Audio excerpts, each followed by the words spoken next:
જય શ્રી કૃષ્ણ મિત્રો આજે હું નાસ્તો ખલાસ થઈ ગયો હતો તો હું મમરા વઘારવાની હતી તો મને થયું લાઈને આજે વઘારેલા મમરાનો વિડીયો પણ બનાવી દઉં તો મિત્રો આજે મેં વઘારેલા મમરાનો વિડીયો બનાવ્યો છે એના માટે મેં મમરાની થેલી લીધી છે બજારમાંથી એને આપણે ચાળણીમાં ચાળી લઈશું એની અંદર કોઈ પથ્થર હોય કચરો હોય તો એને આપણે બહાર કાઢી લઈશું તો એ ચાળણીમાં આજે મમરા ચાળી અને મેં તૈયાર કરી લીધા છે।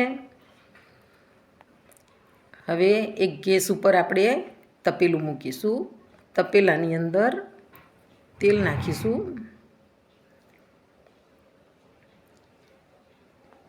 હવે તેલ ગરમ થાય એટલે એની અંદર મરચાં 2-4 નાખીશું, સૂકા લાલ મરચાં આવે છે, મગફળીના દાણા નાખીશું,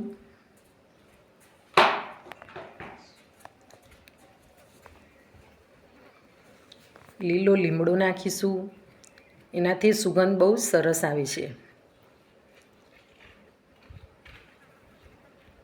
હળદર નાખીશું,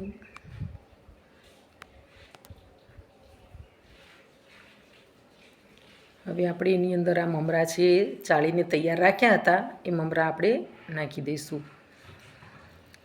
હવે એને આપણે 2 રૂમાલની મદદથી ઊંચા નીચા કરીશું। આવી રીતે મિત્રો જેવી રીતે હું કરું છું એવી રીતે તમારે કરવાના છે તો નીચેના મમરા ઉપર આવશે, એ રીતે સરસ મિક્સ થઈ જશે।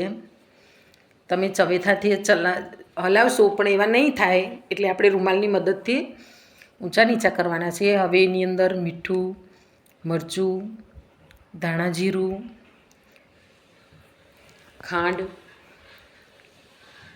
બધું આપણે મિક્સ કરી આપણા મમરા તૈયાર થઈ ગયા છે। મિત્રો રેસીપી કેવી લાગી તમને કોમેન્ટ કરી અને અમને જણાવજો।